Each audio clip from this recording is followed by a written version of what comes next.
Selamat jumpa lagi di cerita Mbak Kyu Jiem. Pernahkah kalian membayangkan, seorang istri yang selama ini dipandang sebelah mata, dihina dekil, dan diperlakukan seperti pembantu di rumahnya sendiri, ternyata adalah pemilik tunggal dari kekayaan yang dipamerkan suaminya? Hari ini, kita akan menyaksikan sebuah kisah yang menguras emosi sekaligus memberikan pelajaran berharga tentang harga diri.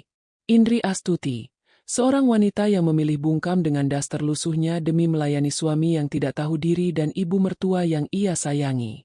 Namun, kesabaran itu ada batasnya. Puncaknya adalah ketika sang suami, Soma, membawa selingkuhannya ke sebuah showroom mobil mewah dan dengan congkaknya memerintahkan satpam untuk menyeret Indri keluar karena dianggap memalukan. Soma tidak pernah menyangka bahwa tempat di mana ia berdiri, mobil yang ia pamerkan, hingga gaji yang ia makan, semuanya adalah milik wanita yang baru saja ia usir dengan hina. Simak detik-detik menegangkan saat Indri membuka identitas aslinya sebagai direktur utama dan membuat suaminya bersimpuh. Jangan lewatkan sedetik pun, karena karma yang akan menimpa Soma jauh lebih menyakitkan dari sekedar penjara. Inilah kisahnya. Indri Astuti mengusap peluh di keningnya dengan ujung daster yang sudah menipis warnanya. Asap dari kuali di dapur mengepul, membawa aroma semur daging kesukaan Soma, suaminya. Sejak fajar menyingsing, Indri sudah bergelut dengan cucian piring, pakaian, dan menyiapkan sarapan terbaik. Baginya, melayani suami dan ibu mertua adalah bentuk ibadah yang paling tinggi. Ia tidak peduli jika telapak tangannya kasar atau wajahnya kusam tanpa riasan. Baginya, kebahagiaan keluarga adalah segalanya. Namun, suasana hangat yang ia bangun seketika runtuh saat langkah kaki berat menuruni tangga. Soma muncul dengan setelan jas rapi dan jam tangan mengkilap. Ia menatap meja makan dengan kerutan di dahi, lalu beralih menatap Indri dengan tatapan jijik. Saat Indri mendekat untuk merapikan kerah kemejanya, Soma justru menepis tangan istrinya dengan kasar. Ia mengeluh bahwa aroma tubuh Indri yang bercampur bau bawang membuatnya mual.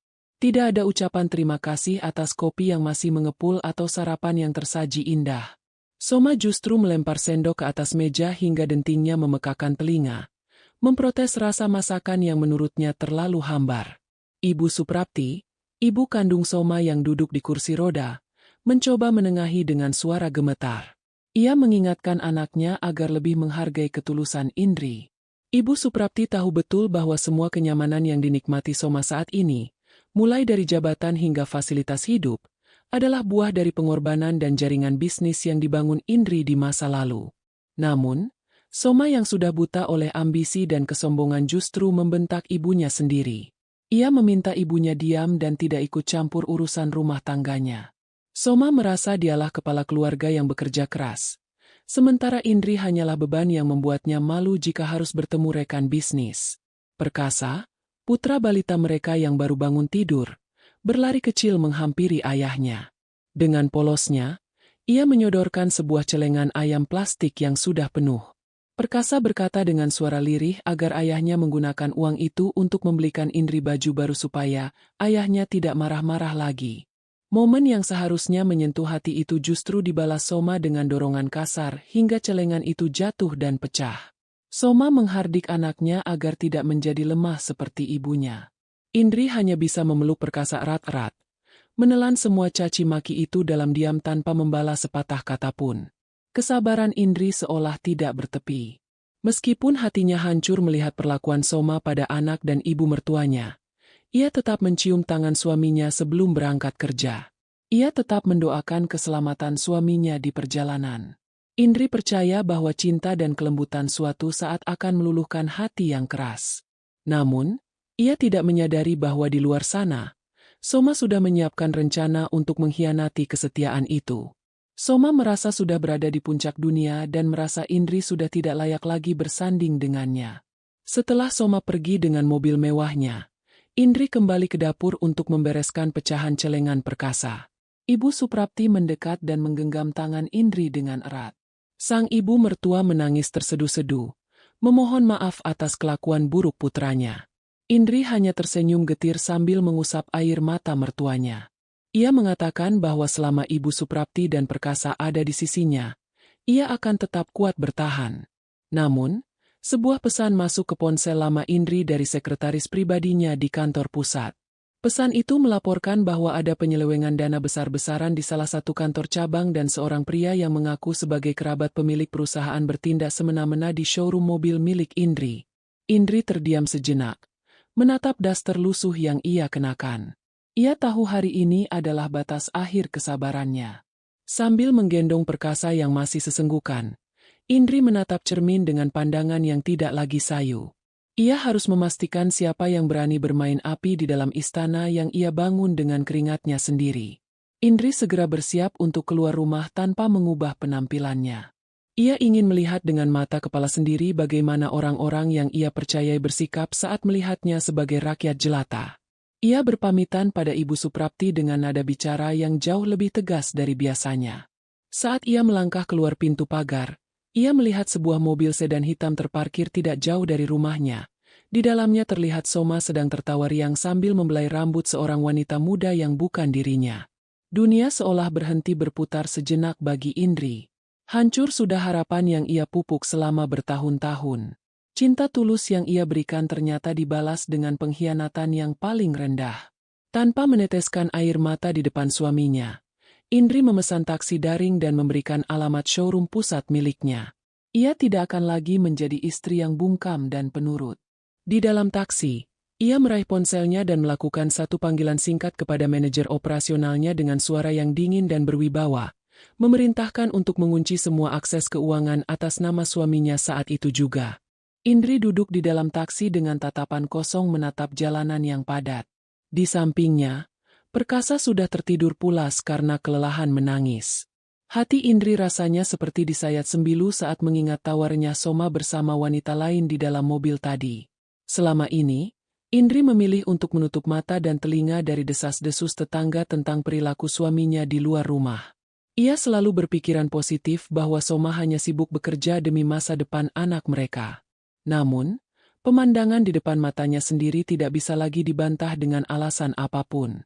Pengkhianatan itu nyata dan dilakukan tepat di depan rumah mereka sendiri tanpa rasa bersalah sedikit pun. Ponsel Indri bergetar berkali-kali. Itu adalah pesan dari Ibu Suprapti yang mengkhawatirkan menantunya. Ibu mertuanya itu berkali-kali meminta maaf melalui pesan singkat, merasa gagal mendidik Soma menjadi laki-laki yang tahu budi. Indri membalas pesan itu dengan sangat lembut, meyakinkan ibu mertuanya bahwa semua akan baik-baik saja. Indri tahu bahwa Ibu Suprapti adalah satu-satunya alasan mengapa ia bisa bertahan dalam neraka rumah tangga ini selama bertahun-tahun. Ibu mertuanya selalu memperlakukannya seperti anak kandung sendiri, bahkan seringkali membela Indri di depan Soma hingga sang ibu harus menerima bentakan kasar dari anaknya. Taksi berhenti di depan sebuah butik mewah sebelum menuju ke showroom. Indri melihat mobil Soma terparkir di sana. Dengan hati yang bergemuruh, Indri meminta sopir taksi menunggu sebentar. Ia mengintip dari balik kaca butik dan melihat Soma sedang sibuk memilihkan gaun malam yang sangat mahal untuk wanita simpanannya, Mirza. Soma tampak begitu royal, menggesek kartu kredit yang sebenarnya adalah fasilitas dari perusahaan milik Indri. Mirza tampak bermanja-manja di bahu Soma, sementara Soma mencium kening wanita itu dengan penuh kasih sayang, sesuatu yang sudah bertahun-tahun tidak pernah ia lakukan kepada Indri. Indri mengepalkan tangannya hingga buku-buku jarinya memutih. Ia teringat bagaimana ia harus menghemat uang belanja bahkan untuk membeli sepotong baju baru bagi dirinya sendiri. Ia selalu mendahulukan kebutuhan Soma, mulai dari sepatu kulit bermerek hingga parfum mahal agar suaminya tampil percaya diri di depan klien. Ternyata, semua fasilitas itu digunakan Soma untuk memikat wanita lain. Indri merasa sangat bodoh. Namun rasa sakit itu perlahan berubah menjadi kekuatan yang besar. Ia tidak lagi merasa sedih, melainkan merasa jijik pada pria yang selama ini ia muliakan sebagai imam dalam hidupnya. Kembali ke dalam taksi, Indri menginstruksikan sopir untuk segera menuju ke showroom otomotif terbesar di kota itu. Selama perjalanan, ia menghubungi asisten pribadinya melalui sambungan rahasia. Ia memerintahkan agar seluruh staf di showroom tetap bersikap biasa saja dan jangan ada yang menyambutnya secara formal. Indri ingin masuk sebagai pelanggan biasa, atau bahkan sebagai orang asing yang tidak dikenal. Ia ingin melihat sejauh mana kesombongan Soma akan membawanya dan bagaimana para karyawannya memperlakukan orang yang penampilannya tidak meyakinkan seperti dirinya saat ini. Sesampainya di depan showroom yang megah dengan pilar-pilar tinggi dan kaca transparan, Indri turun sambil menggendong perkasa. Penampilannya sangat kontras dengan kemewahan tempat itu. Daster batiknya yang pudar ditutupi oleh jaket tipis. Rambutnya hanya dicepol asal-asalan, dan ia hanya mengenakan sandal jepit karet yang sudah tipis haknya. Beberapa orang yang melintas menatapnya dengan pandangan merendahkan, seolah-olah ia adalah pengemis yang salah alamat. Namun, Indri melangkah dengan dagu tegak. Di dalam dadanya, ia adalah pemilik sah dari seluruh aset yang ada di depan matanya. Saat memasuki lobi, aroma parfum ruangan yang mahal menyambutnya. Beberapa pramuniaga yang sedang berdiri rapi segera membuang muka saat melihat kehadiran Indri. Mereka sibuk berbisik-bisik, menertawakan penampilan Indri yang dianggap merusak pemandangan di showroom kelas atas tersebut. Indri sengaja mendekati salah satu unit mobil keluaran terbaru yang harganya mencapai miliaran rupiah. Ia menyentuh kap mobil itu dengan lembut. Namun seorang pramuniaga wanita segera menghampirinya dengan wajah ketus dan memintanya untuk menjauh agar tidak mengotori badan mobil dengan tangan kasarnya. Indri hanya tersenyum tipis dan bertanya dengan suara tenang mengenai spesifikasi mobil tersebut. Bukannya menjawab, pramuniaga itu justru menghina Indri dengan mengatakan bahwa harga ban mobil itu saja tidak akan sanggup dibeli oleh Indri meskipun ia bekerja seumur hidup. Indri tetap tenang. Ia mencatat dalam hatinya siapa saja karyawan yang tidak memiliki etika dalam melayani. Ia kemudian duduk di kursi tunggu tamu VIP, yang langsung memancing kemarahan staf di sana. Mereka menganggap Indri tidak tahu diri karena duduk di kursi kulit asli yang dikhususkan untuk tamu-tamu terhormat. Suasana semakin memanas ketika suara tawa yang sangat dikenal Indri terdengar dari arah pintu masuk. Soma datang bersama Mirza dengan gaya yang sangat angkuh. Soma mengenakan kacamata hitam dan merangkul pinggang Mirza dengan mesra. Para pramuniaga yang tadi ketus pada Indri langsung berubah menjadi sangat manis dan tunduk hormat menyambut Soma. Mereka mengira Soma adalah pengusaha besar yang akan memberikan komisi besar bagi mereka hari itu. Indri tetap duduk diam di pojok ruangan, memperhatikan drama memuakan yang sedang dimainkan oleh suaminya sendiri di atas panggung miliknya. Soma berdiri di tengah ruangan sambil menunjuk ke arah deretan mobil mewah dengan gerakan tangan yang lebar. Ia berkata dengan suara lantang agar semua orang di ruangan itu mendengar betapa kayanya dia. Mirza bersorak manja dan menunjuk sebuah mobil sport berwarna merah menyala. Soma dengan sombongnya menepuk dompetnya dan berkata bahwa uangnya tidak akan pernah habis hanya untuk membelikan mainan seperti itu untuk kekasihnya. Di saat itulah, mata Soma tidak sengaja menangkap sosok wanita yang sangat ia kenali sedang duduk tenang di pojok ruangan dengan pakaian yang menurutnya sangat memuakan. Soma terhenti di tengah langkahnya. Matanya membelalak menatap sosok wanita yang duduk di kursi kulit mewah di pojok ruangan. Wajahnya yang tadi ceria seketika berubah menjadi merah padam karena menahan malu dan amarah. Di sampingnya, Mirza mengerutkan kening sambil menutup hidung dengan sapu tangan sutranya. Seolah-olah ada bau busuk yang menyeruak di ruangan ber-AC tersebut. Para karyawan showroom yang tadinya mengerumuni Soma dengan puja-puji, kini ikut menoleh ke arah pandangan sang tamu terhormat. Mereka melihat Indri yang masih tenang menggendong perkasa yang tertidur di bahunya. Sebuah pemandangan yang menurut mereka sangat merusak estetika kemewahan tempat itu. Soma melangkah lebar menghampiri Indri dengan langkah yang menghentak lantai marmer. Tanpa memedulikan tatapan orang-orang, ia berdiri tepat di depan istrinya dan membentak dengan suara rendah namun penuh penekanan yang tajam. Ia bertanya apa yang dilakukan wanita dekil sepertinya di tempat berkelas seperti ini dan menuduh Indri sengaja ingin mempermalukannya di depan rekan bisnis dan kekasih barunya. Indri tidak bergeming. Ia hanya mendongak sedikit dan menatap mata suaminya dengan tatapan yang sangat dingin. Sebuah tatapan yang belum pernah Soma lihat selama bertahun-tahun pernikahan mereka. Mirza ikut mendekat dan bergelayut manja di lengan Soma sambil tertawa mengejek. Ia bertanya pada Soma apakah wanita berbaju lusuh ini adalah pengemis yang sering menguntit orang kaya untuk meminta belas kasihan. Soma yang merasa harga dirinya jatuh di depan selingkuhannya, langsung menyambar lengan Indri dan mencoba menariknya paksa untuk berdiri. Namun, Indri tetap duduk dengan kokoh. Kekuatannya seolah berlipat ganda saat ia menepis tangan Soma dengan satu sentakan cepat. Hal itu membuat Soma semakin naik pitam dan kehilangan kendali diri di depan umum. Soma kemudian berteriak memanggil satpam yang berjaga di pintu depan dengan nada yang sangat congkak. Ia memerintahkan petugas keamanan itu untuk segera menyeret wanita dekil tersebut keluar, karena dianggap mengganggu kenyamanan tamu VIP. Satpam yang bertugas, seorang pria berbadan tegap bernama Bagas, tanpa ragu-ragu karena ia merasa pernah melihat wajah Indri di foto profil perusahaan. Namun tekanan dari Soma yang mengaku sebagai orang penting membuatnya terpaksa mendekat. Soma terus memprovokasi dengan mengatakan bahwa showroom ini adalah tempat bagi orang-orang berkelas, bukan untuk ibu rumah tangga yang bau dapur.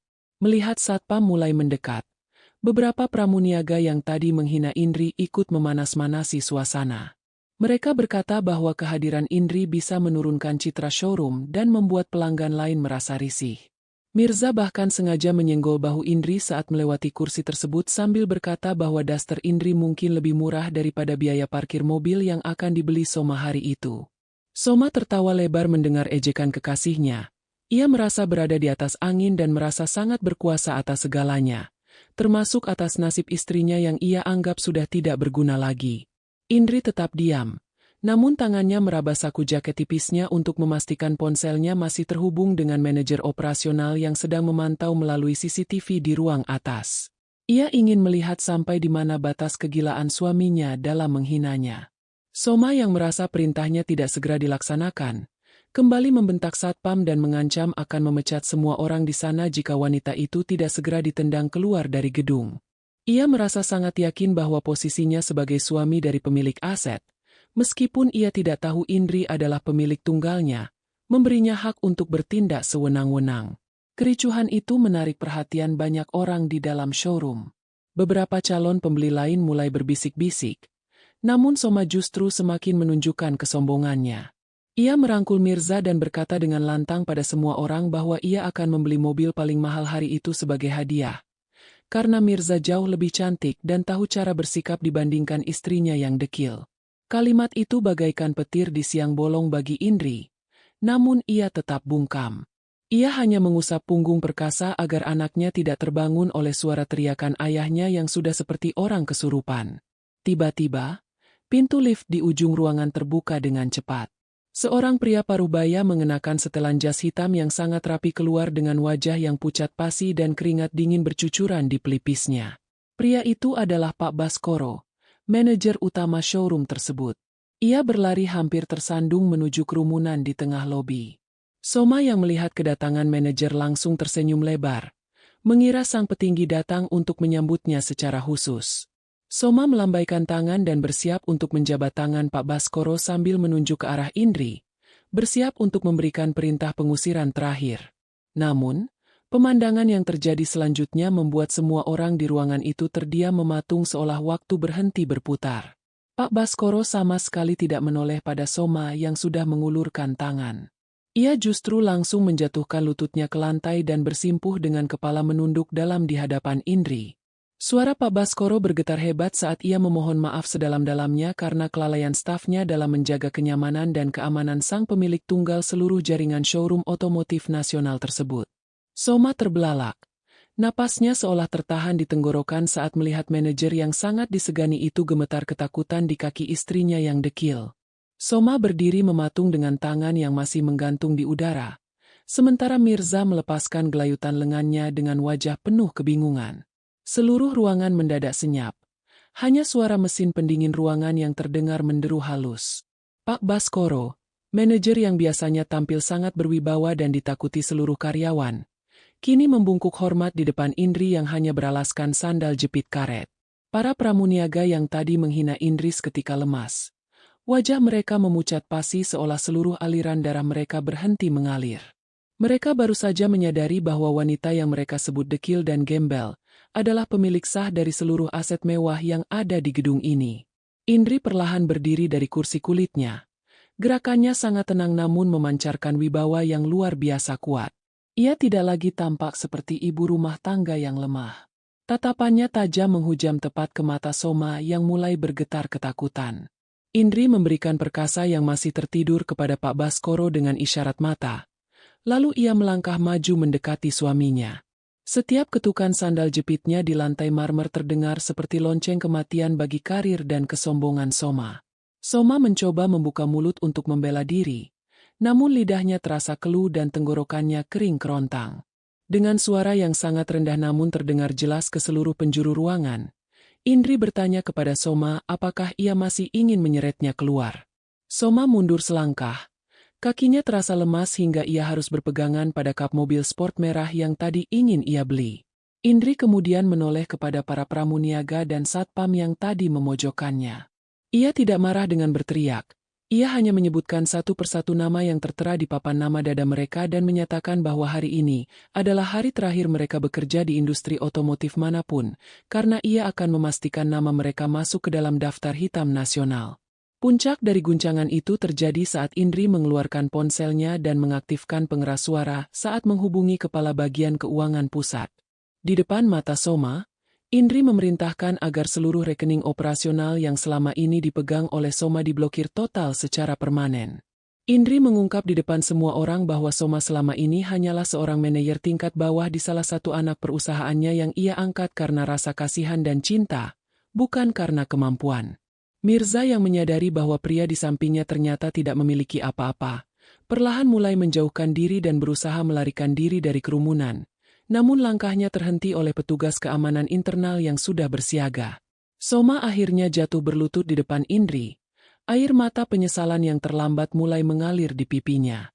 Ia mencoba meraih ujung daster Indri dan memohon ampun, mengatakan bahwa ia hanya hilaf dan sangat mencintai Indri. Namun, Indri menarik kakinya dengan tegas. Ia mengatakan bahwa penghinaan kepada dirinya mungkin bisa ia maafkan. Namun penghinaan Soma kepada Ibu Suprapti dan penderitaan yang ia berikan kepada Perkasa tidak akan pernah bisa ditebus dengan kata maaf. Indri menyatakan bahwa mulai detik ini, hubungan pernikahan mereka telah berakhir dan Soma tidak lagi memiliki hak atas satu sen pun harta yang ada di rumah maupun di perusahaan. Ibu Suprapti tiba-tiba muncul di pintu masuk showroom dengan wajah yang sangat kecewa. Ia datang bersama asisten pribadi Indri yang membawa koper-koper berisi pakaian Soma. Sang ibu mertua berjalan mendekat dan menatap anaknya yang sedang bersimpuh hina di lantai. Tanpa keraguan, Ibu Suprapti mengatakan bahwa ia malu memiliki anak yang tidak tahu diri dan lebih memilih untuk ikut bersama menantunya daripada tinggal bersama anak kandungnya yang durhaka. Soma meraung histeris saat melihat ibunya sendiri membuang muka dan lebih memilih merangkul Indri dengan penuh kasih sayang. Indri kemudian memberikan instruksi terakhir kepada Pak Baskoro untuk membersihkan seluruh showroom dari sampah yang mengotori tempat itu, merujuk pada Soma dan Mirza. Ia melangkah keluar gedung dengan kepala tegak, diikuti oleh Ibu Suprapti dan asisten pribadinya yang menggendong Perkasa. Di belakangnya, Soma mencoba mengejar sambil berteriak memanggil nama Indri, namun ia segera dihadang oleh barisan satpam yang kini menjalankan tugas mereka dengan sangat ketat. Soma hanya bisa melihat mobil mewah Indri melaju pergi, meninggalkannya sendirian di tengah keramaian dengan status yang kini tidak lebih dari seorang gelandangan tanpa harta dan harga diri. Soma bersimpuh di aspal panas pelataran parkir, meratapi deru mesin mobil mewah Indri yang semakin menjauh. Ia mencoba bangkit, namun Mirza, wanita yang tadi dipujanya setinggi langit, justru melayangkan tamparan keras ke pipinya. Mirza memakinya sebagai penipu karena telah memberikan harapan palsu tentang hidup mewah. Lalu wanita itu pergi meninggalkannya begitu saja untuk mencari tumpangan lain. Soma kini benar-benar sendirian. Ia menoleh ke arah gedung showroom yang megah, namun manajer dan para petugas keamanan menatapnya dengan pandangan jijik yang sangat menghina. Tidak ada lagi karpet merah atau sambutan hangat. Yang tersisa hanyalah koper-koper berisi pakaian usangnya yang tergeletak di pinggir jalan. Hari-hari berikutnya menjadi neraka dunia bagi Soma. Indri tidak main-main dengan ucapannya. Seluruh aset, mulai dari rumah, kendaraan, hingga tabungan yang selama ini Soma kelola, telah dibekukan dan diambil alih oleh tim hukum Indri. Soma mencoba melamar pekerjaan di berbagai perusahaan otomotif. Namun namanya sudah tercemar sebagai koruptor dana perusahaan dan suami yang tidak tahu budi. Setiap kali ia menyebutkan namanya, pihak personalia langsung menolak mentah-mentah. Ia terpaksa tinggal di sebuah kontrakan sempit di pinggiran kota yang pengap. Sangat kontras dengan kamar mewahnya dahulu yang selalu dibersihkan dengan telaten oleh Indri. Kesengsaraan Soma bertambah ketika ia jatuh sakit. Tubuhnya yang terbiasa hidup enak kini harus dipaksa bekerja kasar sebagai buruh serabutan demi sesuap nasi. Penyakit lambung kronis mulai menggerogoti tubuhnya karena pola makan yang tidak teratur dan beban pikiran yang luar biasa. Di saat-saat paling menyakitkan, ia merindukan tangan lembut Indri yang biasanya selalu menyiapkan obat dan kompres hangat setiap kali ia merasa kurang sehat. Ia teringat bagaimana dulu ia menghina daster lusuh Indri. Padahal daster itulah yang mendekapnya dengan tulus setiap malam tanpa menuntut apapun. Penyesalan itu datang menghujam setiap kali Soma melihat foto perkasa di dompetnya yang kini sudah kusam. Ia baru menyadari bahwa selama ini ia telah membuang permata demi mengejar kerikil yang berkilau sementara. Kebenciannya pada diri sendiri membuatnya sering menangis di pojok kontrakannya yang gelap. Ia ingin menemui Ibu Suprapti.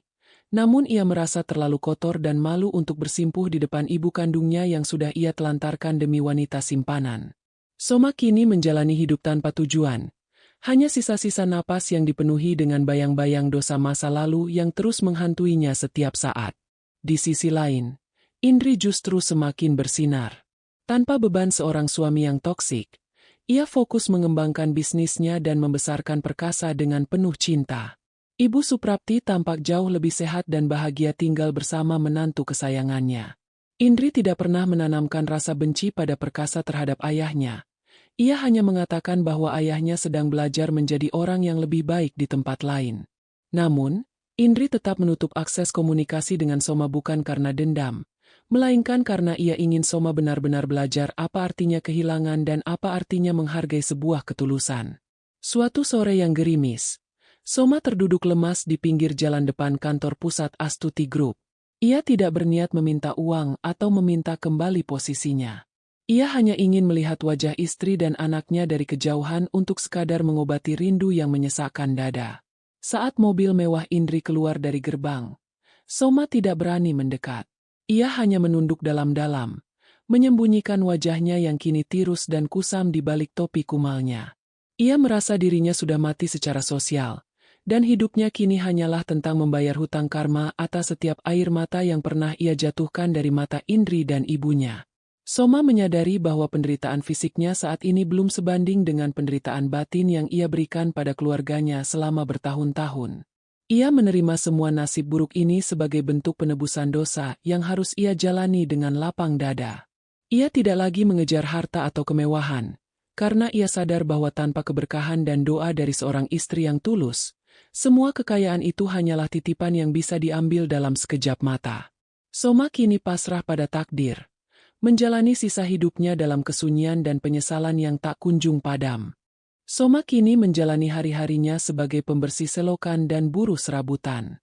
Tubuhnya yang dulu tegap dan bersih, kini nampak ringkih dengan kulit yang menghitam terpapar matahari.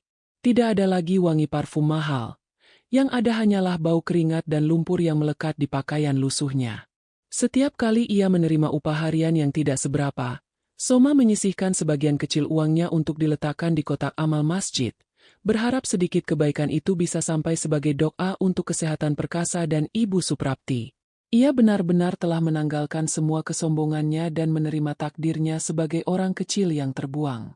Suatu pagi yang cerah, sebuah mobil sedan mewah berhenti tepat di depan area selokan yang sedang dibersihkan oleh Soma. Soma segera menunduk dalam, tidak berani menatap ke arah mobil tersebut karena merasa kotor dan tidak layak. Namun, jantungnya berdegup kencang saat melihat sepasang sepatu hak tinggi yang sangat ia kenali melangkah turun dan berdiri tepat di hadapannya. Indri Astuti berdiri di sana, tampil sangat anggun dengan setelan kantor yang berwibawa. Di sampingnya, perkasa yang sudah tumbuh lebih besar menggandeng tangan ibunya sambil menatap pria kotor di hadapan mereka dengan rasa ingin tahu. Soma seketika menjatuhkan cangkul pembersih selokannya dan bersimpuh di atas aspal yang panas. Ia menangis terseduh-seduh tanpa suara. Bahunya berguncang hebat karena menahan malu dan kerinduan yang memuncak. Ia tidak meminta untuk kembali. Ia tidak memohon harta. Ia hanya terus menggumamkan kata maaf di sela isak tangisnya. Indri menatap mantan suaminya itu dengan tatapan yang tidak lagi penuh amarah, melainkan penuh ketenangan. Indri melihat bahwa Soma yang sombong telah mati, dan yang ada di hadapannya sekarang adalah seorang pria yang telah hancur oleh penyesalannya sendiri. Indri mengisyaratkan asistennya untuk memberikan sebuah amplop coklat dan sebuah kunci kepada Soma. Indri berkata dengan nada bicara yang datar namun tegas bahwa ia tidak akan pernah bisa kembali menjadi istrinya. Namun ia memberikan sebuah ruko kecil di pinggiran kota untuk Soma gunakan sebagai tempat tinggal sekaligus tempat usaha bengkel kecil-kecilan. Indri melakukan itu bukan karena masih cinta, melainkan karena ia tidak ingin perkasa melihat ayahnya menjadi gelandangan. Ia juga memberitahu bahwa Ibu Suprapti sudah memaafkannya, meskipun sang ibu memilih untuk tetap tinggal bersama Indri sampai akhir hayatnya. Soma mencium aspal sebagai tanda syukur yang tak terhingga. Ia merasa pemberian itu adalah anugerah yang jauh lebih besar dari apa yang layak ia terima. Indri kemudian mengajak perkasa kembali ke mobil tanpa menoleh lagi ke belakang. Bagi Indri, babak kehidupannya dengan Soma sudah benar-benar selesai dan tertutup rapat. Ia telah menunjukkan bahwa ketulusan dan kesabaran tidak akan pernah kalah oleh kezaliman. Indri melaju pergi meninggalkan masa lalunya, sementara Soma memulai babak baru hidupnya sebagai pria sederhana yang akan menghabiskan sisa usianya dalam pertobatan panjang. Kisah Indri dan Soma menjadi pelajaran bagi banyak orang bahwa roda kehidupan itu berputar dengan sangat nyata. Kesombongan yang dibangun di atas penderitaan orang lain hanya akan berujung pada kehancuran yang menyakitkan. Indri kini dikenal bukan hanya sebagai direktur utama yang sukses, tetapi juga sebagai simbol ketegasan seorang wanita yang tahu kapan harus bersabar dan kapan harus bertindak. Ia hidup bahagia bersama Perkasa dan Ibu Suprapti, sementara Soma menjalani sisa hidupnya dengan penuh kerja keras, mensyukuri setiap napas dan kesempatan kedua yang diberikan oleh Tuhan melalui tangan wanita yang dulu pernah ia hina. Pembalasan terbaik bukanlah dengan membalas rasa sakit dengan rasa sakit yang sama, melainkan dengan menunjukkan bahwa kita tetap berdiri tegak dan menjadi versi terbaik dari diri kita sendiri saat orang lain mencoba menjatuhkan kita. Kesabaran seorang istri bukanlah kelemahan, melainkan kekuatan tersembunyi yang bisa meruntuhkan gunung kesombongan jika sudah saatnya tiba. Harta dan jabatan hanyalah titipan yang bisa diambil kapan saja jika pemiliknya lupa akan adab dan kemanusiaan. Kisah ini mengajarkan kita untuk jangan pernah merendahkan siapapun berdasarkan penampilannya, karena kita tidak pernah tahu siapa sebenarnya orang di balik pakaian sederhana tersebut. Hormatilah orang tua, terutama ibu, karena doa dan restunya adalah kunci keberhasilan, dan durhaka kepadanya adalah jalan tercepat menuju kehancuran. Hargailah pasangan yang menemanimu dari titik nol, karena pengkhianatan terhadap ketulusan akan dibayar dengan karma yang sangat mahal di dunia maupun di akhirat. Pernahkah kalian merasakan pengkhianatan yang sangat menyakitkan dari orang yang paling kalian cintai? Bagaimana cara kalian bangkit dan membuktikan bahwa kalian bisa lebih sukses tanpa mereka? Bagikan pendapat dan pengalaman kalian di kolom komentar, agar kita bisa saling menguatkan dan mengambil pelajaran dari setiap ujian hidup yang kita alami. Jangan lupa untuk selalu menghargai pasangan dan keluarga kalian sebelum semuanya terlambat. Selamat jumpa lagi di cerita Mbak Yu Jiem. Dia pamit dinas, tapi setiap di video call alasannya selalu sama, HP error dan layar pecah. Aku sudah yang terbiasa dengan logika. Aku tahu ada yang tidak beres. 3 hari penuh kecurigaan. Aku menyusul ke kampung dengan hati yang hancur, siap melabrak pengkhianatannya.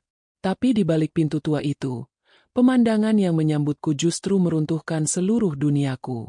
Aku melihat suamiku, lelaki yang selama ini aku remehkan karena hanya menumpang hidup, sedang melakukan hal yang tak pernah aku bayangkan. Sebuah rahasia besar yang sengaja dia sembunyikan demi menjaga harga diriku. Siapkan tisu Anda, karena apa yang terjadi selanjutnya akan menyadarkan kita semua, bahwa cinta yang paling tulus seringkali bekerja dalam kesunyian yang paling menyakitkan. Namun sebelum dilanjut kami mohon bantuannya pada Bapak, Ibu, Saudara semua, untuk menekan tombol like, subscribe dan komen di kolom komentar agar channel ini bisa berkembang. Selamat menyaksikan. Aulia Minarti berdiri mematung di depan jendela kaca besar ruang kerjanya yang terletak di lantai 20. Sebagai seorang manajer di salah satu perusahaan konsultan keuangan terbesar di Jakarta, ia terbiasa mengendalikan angka-angka rumit, namun ia gagal mengendalikan debar jantungnya sendiri yang tidak beraturan sejak pagi tadi. Ponsel di genggamannya terasa dingin, sedingin sikap Indra Gunadi, suaminya, selama 3 hari terakhir. Indra adalah lelaki yang lembut, bahkan terlalu lembut untuk dunia bisnis yang keras, yang mungkin menjadi alasan mengapa karirnya tidak secepat Aulia. Pagi itu, memorinya kembali pada saat Indra berpamitan untuk pergi dinas keluar kota guna meninjau proyek pengadaan alat tani. Aulia masih ingat bagaimana suaminya itu mengecup keningnya sangat lama, seolah ada beban berat yang ingin ia tumpahkan namun tertahan di tenggorokan. Indra hanya berpesan agar Aulia menjaga kesehatan dan jangan terlalu lelah memikirkan pekerjaan. Namun, setelah keberangkatan itu, komunikasi mereka perlahan memburuk. Aulia mencoba menekan tombol panggilan video untuk yang ke-10 kalinya hari ini. Nada sambung terdengar. Namun tepat sebelum wajah yang ia rindukan muncul, panggilan itu ditolak secara sepihak. Tak lama kemudian, sebuah pesan singkat masuk. Indra mengatakan bahwa layar ponselnya pecah dan kamera depannya mati total akibat terjatuh saat ia meninjau lokasi, sehingga ia hanya bisa berkirim pesan teks. Logika Aulia sebagai seorang manajer yang teliti mulai bekerja. Jika layar pecah sampai kamera mati, seharusnya fungsi layar sentuhnya juga terganggu. Namun Indra tetap bisa membalas pesan dengan sangat cepat. Keraguan mulai tumbuh seperti benalu di kepalanya. Apakah benar Indra sedang dinas? Ataukah ada sesuatu yang disembunyikan lelaki itu di belakangnya? Aulia selama ini tidak pernah mempermasalahkan bahwa dialah yang menjadi penyangga utama ekonomi keluarga. Bahkan hampir seluruh cicilan rumah dan biaya hidup mereka ditanggung dari gajinya. Ia ikhlas, asalkan Indra jujur dan setia kepadanya. Kecurigaan Aulia semakin memuncak ketika ia memeriksa aplikasi perbankan di ponselnya.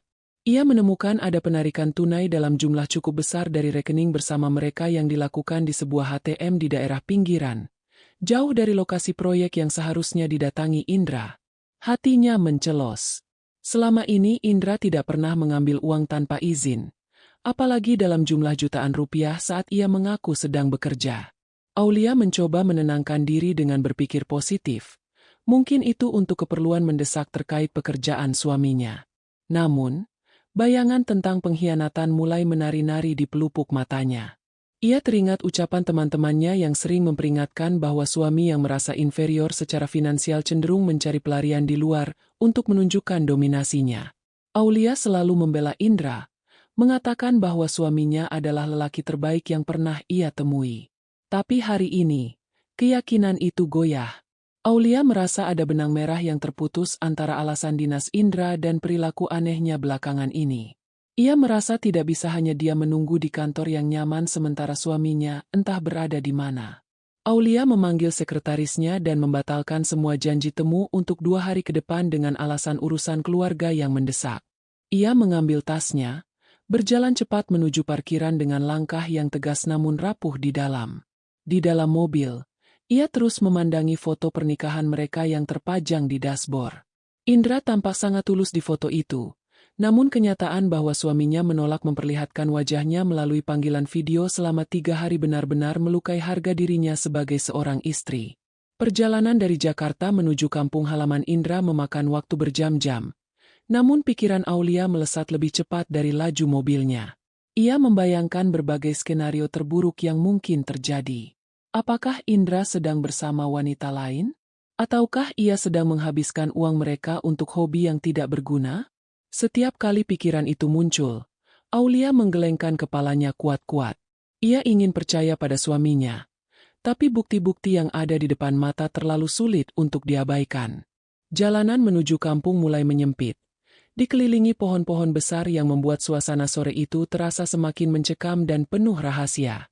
Sesampainya di perbatasan desa, matahari sudah mulai tenggelam, menyisakan warna jingga yang suram di cakrawala. Aulia mematikan mesin mobilnya sejenak, mengatur napas yang terasa sesak. Ia tidak ingin datang dengan penuh amarah, tapi ia butuh jawaban pasti. Ia memutar kemudi menuju rumah tua milik Harjo Surono, ayah mertuanya, yang selama ini diketahui tinggal sendiri dengan seorang perawat panggilan. Namun, saat rumah itu mulai terlihat dari kejauhan, Aulia melihat mobil yang sangat ia kenali terparkir di bawah pohon mangga, menutupi sebagian plat nomornya dengan dahan-dahan kering seolah sengaja disembunyikan dari pandangan orang yang lewat di jalan utama. Aulia keluar dari mobil dengan langkah pelan. Jantungnya berdegup kencang saat melihat lampu ruang tengah rumah mertuanya menyala remang-remang, sementara pintu depan tertutup rapat dan terkunci dari dalam.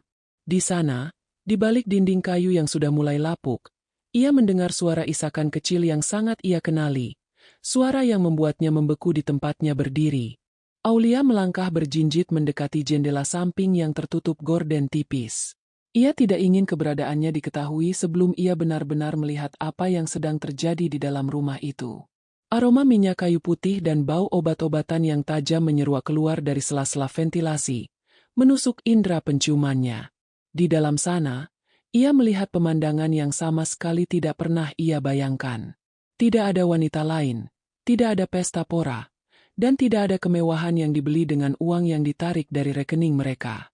Ia melihat Indra, suaminya yang selama ini ia kira sedang berdinas, kini hanya mengenakan kaos singlet usang yang basah oleh keringat, sedang bersusah payah mengangkat tubuh Pak Harjo Surono dari tempat tidur ke kursi roda kayu yang sudah tua. Wajah Indra terlihat sangat kuyu, matanya cekung dengan kantung mata yang menghitam, menandakan ia tidak tidur selama berhari-hari. Tubuh Pak Harjo tampak jauh lebih kurus dari terakhir kali Aulia melihatnya. Kedua kakinya tampak mengecil dan terkulai lemas, sebuah tanda nyata dari kelumpuhan yang menyerang tiba-tiba. Aulia menutup mulutnya dengan tangan, menahan isakan yang nyaris lolos dari bibirnya. Ia melihat betapa telatennya Indra mengelap tubuh ayahnya dengan air hangat. Gerakan tangannya begitu lembut seolah sedang menyentuh barang pecah belah yang sangat berharga. Tidak ada rasa jijik atau keluhan yang keluar dari mulut suaminya. Meski bau kencing dan kotoran sempat tercium sesaat sebelum Indra mengganti alas tidur ayahnya dengan kain yang bersih. Suara lirih Pak Harjo terdengar parau, menanyakan mengapa Indra tidak memberitahu Aulia tentang kondisi ini. Indra terhenti sejenak. Ia menghela napas panjang lalu berlutut di depan ayahnya, memijat kaki renta yang sudah tidak memiliki rasa itu. Indra berbisik pelan. Namun suaranya terdengar jelas di telinga Aulia yang menempel pada dinding kayu. Indra mengatakan bahwa Aulia adalah seorang manajer yang sangat sibuk dan memiliki beban kerja yang luar biasa berat di kantor. Ia tidak ingin menambah beban pikiran istrinya dengan kabar menyedihkan ini. Indra mengaku bahwa ia sengaja berbohong soal dinas luar kota agar Aulia tidak perlu merasa wajib ikut pulang dan mengurus ayahnya yang sakit, karena Indra ingin istrinya tetap fokus pada karir yang sedang di puncak. Aulia merasa dadanya dihantam godam yang sangat berat. Semua prasangka buruknya selama 3 hari ini hancur berantakan, berganti dengan rasa bersalah yang luar biasa. Uang jutaan rupiah yang ditarik dari rekening bersama ternyata digunakan Indra untuk menebus obat-obatan saraf dan membayar tunggakan biaya pengobatan ayahnya yang selama ini dirahasiakan oleh Pak Harjo sendiri dari anak-anaknya. Indra bahkan rela mematikan ponselnya dan berbohong tentang kamera yang rusak hanya karena ia tidak sanggup memperlihatkan wajahnya yang hancur karena kesedihan dan kelelahan kepada Aulia. Ia takut jika Aulia melihat matanya melalui panggilan video, istrinya akan langsung tahu bahwa ia sedang tidak baik-baik saja. Di dalam ruangan yang remang-remang itu, Indra mulai menyuapi ayahnya dengan bubur yang ia masak sendiri. Sesekali ia meniup bubur itu dengan sabar, memastikan suhunya pas sebelum masuk ke mulut ayahnya. Pak Harjo mulai menangis. Air matanya jatuh mengenai tangan Indra. Ayahnya merasa menjadi beban bagi anak laki-lakinya yang seharusnya sedang membangun masa depan di kota. Namun, Indra justru tersenyum tipis, sebuah senyuman yang paling menyedihkan yang pernah Aulia lihat. Indra meletakkan mangkuk buburnya, lalu memeluk ayahnya erat-erat. Ia berbisik lagi dengan nada yang sangat menyayat hati, meminta ayahnya untuk bersabar dan berjanji akan melakukan apapun demi kesembuhan sang ayah, asalkan rahasia ini tidak sampai ke telinga Aulia. Aulia masih berdiri di luar dalam kegelapan. Air matanya kini mengalir deras membasahi pipinya. Ia melihat suaminya yang selama ini ia anggap sebagai lelaki yang kurang ambisius, ternyata memiliki hati seluas samudra. Indra memilih untuk memikul kehinaan sebagai suami yang dicurigai dan dibenci demi melindungi ketenangan pikiran istrinya. Aulia merasa sangat kecil di hadapan pengabdian suaminya.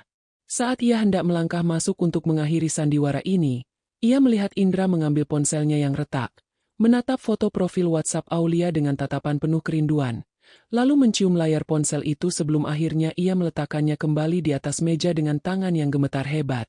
Aulia masih terdiam di balik bayang-bayang pohon mangga, menyaksikan melalui celah jendela bagaimana Indra kini sedang berusaha memapah ayahnya kembali ke tempat tidur. Setiap gerakan Indra tampak begitu hati-hati, meski keringat bercucuran deras di punggungnya yang kini terlihat lebih kurus. Aulia menyadari bahwa selama ini ia terlalu fokus pada angka-angka di laporan keuangannya dan prestasinya sebagai seorang manajer, hingga ia buta terhadap beban mental yang dipikul suaminya. Ia teringat betapa seringnya ia mengeluh tentang kelelahan kerja di depan Indra, dan kini ia sadar bahwa keluhannya itu jugalah yang membuat Indra memilih untuk menutup rapat mulutnya tentang penderitaan ayahnya. Indra ingin rumah mereka tetap menjadi tempat peristirahatan bagi Aulia, bukan tempat beban baru bermuara. Tiba-tiba, suara ketukan pintu depan yang keras mengejutkan suasana hening malam itu. Aulia refleks mundur ke kegelapan yang lebih dalam. Seorang pria parubaya, yang dikenali Aulia sebagai Pak RT setempat, berdiri di depan pintu dengan wajah masam. Indra segera membukakan pintu dengan sapaan yang sangat sopan. Namun pria itu justru membalasnya dengan nada tinggi. Pak RT menagih iuran warga dan sumbangan pembangunan desa yang sudah nunggak selama 2 bulan. Pria itu bahkan menyindir Indra dengan kalimat yang sangat menyakitkan. Mengatakan bahwa percuma punya istri sukses di kota jika untuk membayar iuran desa saja harus menunda-nunda. Indra hanya tertunduk, meminta maaf berkali-kali dengan suara rendah, menjanjikan akan melunasinya besok pagi setelah ia mencari pinjaman tambahan. Melihat suaminya direndahkan seperti itu, tangan Aulia mengepal kuat. Ia ingin sekali keluar dan melemparkan sejumlah uang ke wajah pria itu. Namun ia menahan diri karena ingin melihat sejauh mana Indra akan bertahan dalam kesendiriannya. Setelah pria itu pergi dengan gerutu yang kasar, Indra tidak marah. Ia justru kembali masuk ke kamar ayahnya dengan wajah yang dipaksakan ceria agar Pak Harjo tidak ikut merasa cemas. Namun, begitu pintu kamar tertutup, Indra bersandar di balik pintu dan menutup wajahnya dengan kedua tangan. Bahunya berguncang hebat, ia menangis tanpa suara. Sebuah ledakan emosi dari seorang lelaki yang sudah mencapai titik batas kekuatannya namun dipaksa untuk tetap berdiri tegak demi orang tua dan harga diri di depan istrinya. Aulia tidak bisa lagi menahan sesak di dadanya. Ia menyadari bahwa uang jutaan rupiah yang diambil Indra dari rekening mereka tempo hari tidaklah cukup untuk menutupi semua biaya, termasuk pengobatan dan biaya hidup di kampung yang ternyata sangat mencekik. Ia merasa sangat berdosa karena sempat mengira Indra bersenang-senang dengan wanita lain. Kenyataan bahwa suaminya sedang bertarung melawan kemiskinan dan penyakit ayahnya seorang diri adalah tamparan keras bagi kesombongan Aulia selama ini. Ia melihat Indra mengambil selembar roti tawar kering dari plastik di atas meja, memakannya dengan terburu-buru sambil meminum air putih dalam jumlah banyak agar perutnya terasa kenyang. Itu adalah makan malam suaminya. Sementara di Jakarta, Aulia biasanya memesan makanan mewah hanya untuk dibuang setengahnya karena merasa tidak selera. Lampu di dalam rumah tiba-tiba berkedip-kedip. Tanda bahwa pulsa listrik sudah hampir habis dan mengeluarkan suara peringatan yang nyaring. Indra segera memeriksa saklar dengan panik. Ia merogoh sakunya dan hanya menemukan beberapa keping uang logam.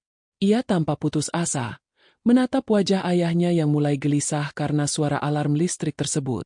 Di saat itulah, Indra membisikkan doa yang sangat lirih, memohon agar ia diberikan jalan keluar dan memohon agar Aulia selalu dilindungi dalam kecukupannya di kota. Doa itu begitu tulus, tanpa ada sedikit pun rasa iri terhadap keberhasilan istrinya, melainkan hanya cinta yang murni dan pengorbanan yang tak terbatas. Aulia memantapkan langkahnya. Ia menghapus air matanya dengan kasar dan merapikan pakaiannya yang sedikit kusut. Ia tidak akan masuk sebagai seorang istri yang menuduh, melainkan sebagai seorang istri yang datang untuk memberikan dukungan penuh. Ia berjalan menuju pintu depan dengan langkah yang mantap, menciptakan suara gesekan alas kaki di atas tanah yang membuat Indra di dalam sana terkesiap.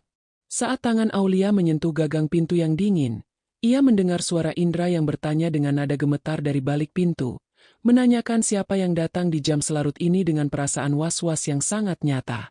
Pintu kayu yang sudah mulai lapuk itu terbuka dengan derit yang memilukan. Indra berdiri di ambang pintu dengan wajah pucat pasi. Matanya membulat sempurna saat mendapati sosok Aulia berdiri di depannya di bawah temaram cahaya bulan. Suasana menjadi sangat beku untuk beberapa saat. Indra mencoba menyembunyikan tangannya yang gemetar di balik punggung, berusaha memasang senyum paling natural yang bisa ia ciptakan, meski otot-otot wajahnya tampak sangat kaku. Ia berusaha membuka suara untuk memberikan alasan atau kebohongan baru, namun lidahnya seolah keluh melihat tatapan mata Aulia yang begitu dalam dan basah oleh sisa-sisa air mata. Aulia tidak memberikan kesempatan bagi suaminya untuk bersuara.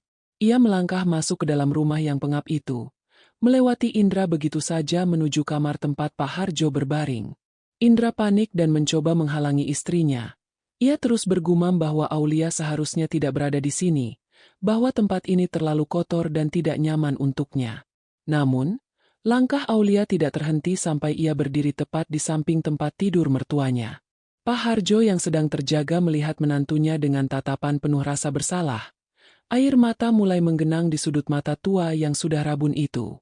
Aulia berlutut di lantai yang dingin, menggenggam tangan mertuanya yang kasar dan kering, lalu menciumnya dengan penuh takzim. Indra berdiri mematung di pintu kamar. Kepalanya tertunduk sangat dalam. Ia merasa rahasia yang ia jaga dengan taruhan harga dirinya kini telah terbongkar sepenuhnya. Ia menunggu luapan kemarahan Aulia karena merasa telah dibohongi dan uang mereka digunakan tanpa izin yang jelas. Namun, yang terdengar justru suara isakan pelan dari istrinya. Aulia berbalik menatap Indra dengan tatapan yang menghancurkan seluruh benteng pertahanan lelaki itu. Aulia bertanya mengapa Indra harus memikul beban seberat ini sendirian. Mengapa ia membiarkan istrinya hidup dalam kemewahan di Jakarta sementara ia sendiri di sini harus memakan roti kering dan dihina oleh tetangga demi merawat orang tua mereka. Indra akhirnya luruh. Ia bersimpuh di kaki Aulia sambil menangis sejadi-jadinya. Ia mengaku bahwa ia merasa gagal sebagai seorang suami jika harus meminta bantuan lagi kepada istrinya untuk urusan keluarganya sendiri. Ia ingin Aulia tetap melihatnya sebagai sosok lelaki yang bisa diandalkan. Bukan suami yang hanya bisa menyodorkan tangan meminta bantuan finansial untuk beban yang seharusnya ia tanggung sebagai anak laki-laki tunggal. Indra bercerita bahwa ayahnya melarangnya memberitahu Aulia, karena tidak ingin merepotkan menantu yang sudah sangat berjasa bagi keluarga mereka. Mereka berdua bersepakat dalam diam untuk menyimpan derita ini agar kebahagiaan Aulia di kota tidak terganggu oleh aroma rumah sakit dan kelumpuhan. Aulia menarik tubuh suaminya, memeluk kepala Indra dan mendekapnya erat ke dadanya. Ia mengatakan dengan tegas bahwa ia adalah seorang istri, bukan sekadar penyedia uang atau tamu dalam hidup Indra. Segala sesuatu yang menjadi beban Indra adalah tanggung jawabnya juga. Aulia merasa sangat terhina justru karena ia dibiarkan hidup dalam ketidaktahuan sementara suaminya berdarah-darah mempertahankan sisa-sisa harga diri. Ia menegaskan bahwa jabatan sebagai seorang manajer yang ia sandang tidak ada artinya jika ia gagal menyadari penderitaan orang-orang terdekat di hidupnya.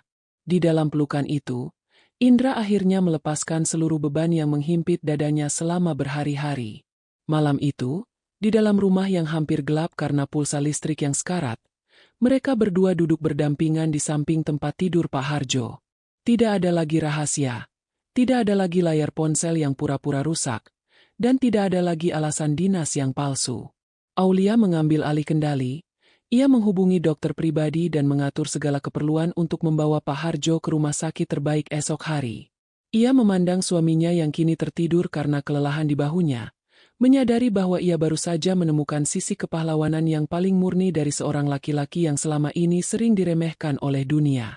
Aulia berjanji dalam hati bahwa setelah malam ini, tidak akan ada lagi beban yang dipikul hanya oleh satu bahu saja di antara mereka. Matahari pagi menembus celah-celah dinding kayu rumah Pak Harjo, membawa cahaya baru yang tidak lagi terasa suram bagi Aulia. Sejak fajar menyingsing, Aulia sudah bergerak gesit. Sebagai seorang manajer, kemampuan organisasinya langsung ia terapkan dalam situasi darurat ini. Ia tidak membiarkan Indra bergerak sendirian lagi. Sambil menunggu ambulans khusus yang ia pesan dari kota kabupaten terdekat, Aulia membersihkan sisa-sisa roti kering di meja dan menggantinya dengan sarapan bergizi yang ia beli dari pasar desa. Ia melihat suaminya sedang membasuh wajah ayahnya dengan penuh kasih. Namun kali ini Indra tidak lagi tampak tertekan. Ada binar kelegaan di mata lelaki itu karena beban rahasianya telah terangkat. Saat ambulans tiba, para tetangga keluar dari rumah mereka dengan tatapan penuh tanya. Pak RT yang semalam menghina Indra tampak tertegun melihat sebuah mobil mewah terparkir di halaman rumah yang kumuh itu dan seorang wanita dengan pakaian kerja yang rapi namun berwibawa sedang memberikan instruksi kepada petugas medis. Aulia tidak melewatkan kesempatan itu. Ia berjalan menghampiri Pak RT, mengeluarkan sejumlah uang untuk melunasi seluruh iuran desa, lalu menatap pria itu dengan pandangan tajam namun tetap sopan. Ia menegaskan bahwa suaminya bukan sedang mengemis waktu, melainkan sedang menjalankan tugas mulia sebagai seorang anak. Pak RT hanya bisa terdiam malu, menyadari bahwa lelaki yang ia remehkan selama ini memiliki istri yang kekuatannya tidak bisa dianggap enteng. Indra mendekat ke arah Aulia saat Pak Harjo sudah mulai dipindahkan ke dalam ambulans. Ia memegang tangan istrinya dengan erat, seolah masih tidak percaya bahwa badai yang ia hadapi sendirian kini telah berlalu. Aulia tersenyum, mengusap peluh di kening suaminya yang kini sudah mengenakan pakaian bersih yang ia ambil dari koper yang ia bawa. Aulia mengatakan kepada Indra bahwa ia telah memutuskan sesuatu yang besar. Ia akan mengambil cuti panjang dan untuk sementara waktu mereka akan tinggal di rumah sakit di kota terdekat agar Pak Harjo mendapatkan terapi saraf yang intensif. Ia tidak ingin Indra kembali bekerja dalam kondisi mental yang lelah. Dan ia ingin memastikan bahwa suaminya mendapatkan waktu istirahat yang cukup. Di dalam perjalanan menuju rumah sakit, Aulia duduk di samping tempat tidur Pak Harjo sementara Indra duduk di sampingnya. Pak Harjo sempat menggenggam tangan Aulia dan membisikkan kata maaf karena telah menjadi beban. Aulia menggeleng pelan. Ia mengatakan bahwa Pak Harjo adalah sosok yang luar biasa karena telah mendidik Indra menjadi lelaki yang sangat setia dan bertanggung jawab.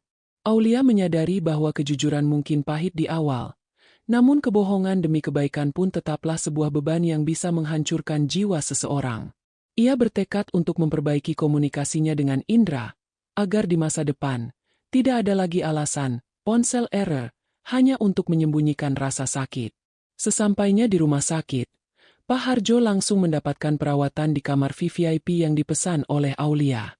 Tim dokter saraf mulai melakukan observasi menyeluruh. Indra tampak termenung di sofa kamar rawat, menatap ayahnya yang kini sudah tertidur pulas setelah mendapatkan pengobatan yang tepat. Aulia menghampirinya, membawakan secangkir teh hangat dan duduk di sampingnya. Mereka berbicara dari hati ke hati, tanpa ada lagi yang ditutup-tutupi. Indra mengakui bahwa selama ini ia merasa minder karena penghasilan Aulia yang jauh lebih besar, sehingga ia merasa harus menyelesaikan masalah keluarganya sendiri tanpa melibatkan uang istrinya. Aulia memeluk suaminya, mengingatkan bahwa pernikahan adalah tentang kita, bukan tentang siapa yang lebih banyak menghasilkan. Sore itu, Aulia berdiri di balkon rumah sakit, melihat ke arah langit yang mulai memerah. Ia merasa hidupnya kini lebih bermakna. Kesuksesannya sebagai seorang manajer di Jakarta terasa hambar jika dibandingkan dengan kebahagiaan saat melihat suaminya kembali bisa tersenyum tanpa beban. Ia menyadari bahwa kekayaan yang ia miliki hanyalah alat, sedangkan cinta dan bakti kepada orang tua adalah inti dari kehidupan yang sesungguhnya. Aulia berjanji dalam hati, ia akan menggunakan kemampuannya untuk membantu Indra bangkit, bukan dengan cara memberinya uang cuma-cuma, melainkan dengan mendukung potensi suaminya yang selama ini terabaikan karena terlalu fokus melayani kebutuhan Aulia dan merawat ayahnya. Beberapa minggu berlalu, suasana di kamar rumah sakit terasa jauh lebih ringan. Pak Harjo sudah mulai bisa menggerakkan ujung jari kakinya setelah menjalani terapi saraf intensif yang dibiayai penuh oleh Aulia. Indra tidak lagi tampak seperti lelaki yang memikul beban dunia di pundaknya. Ia kini lebih banyak tersenyum, bahkan mulai membantu Aulia mengelola beberapa urusan administrasi keluarga yang selama ini terabaikan. Aulia sendiri merasa jauh lebih tenang. Ia menyadari bahwa posisinya sebagai manajer bukan hanya untuk memimpin di kantor, melainkan untuk menjadi pemimpin yang bijaksana dalam mengelola badai di dalam rumah tangganya. Keberanian Indra untuk jujur setelah tertangkap basah telah membuka pintu komunikasi yang selama ini tersumbat oleh ego dan rasa sungkan. Pada hari kepulangan Pak Harjo, Aulia membuat keputusan besar untuk merenovasi rumah mertuanya di kampung agar lebih layak dan aksesibel bagi pengguna kursi roda. Ia tidak ingin suaminya merasa harus menyembunyikan kondisi orang tuanya lagi karena rasa malu atau takut merepotkan. Saat mereka semua berkumpul di ruang tamu rumah yang kini sudah bersih dan nyaman, Indra menggenggam tangan Aulia di depan ayahnya. Indra meminta maaf sekali lagi atas segala kebohongan dan prasangka yang ia timbulkan. Aulia membalas genggaman itu dengan erat, menyatakan bahwa penghormatan tertinggi seorang istri kepada suami bukan dilihat dari berapa banyak uang yang dibawa pulang, melainkan dari sejauh mana suami mampu menjaga amanah dan memuliakan orang tuanya tanpa melupakan pasangannya. Indra kini tidak lagi merasa inferior. Ia menyadari bahwa cinta Aulia bukan berdasarkan status finansial, melainkan pada ketulusan karakter. Aulia pun belajar bahwa menjadi penyangga ekonomi bukan berarti ia harus mendominasi segala hal, melainkan harus lebih peka terhadap hal-hal yang tidak terucapkan oleh suaminya.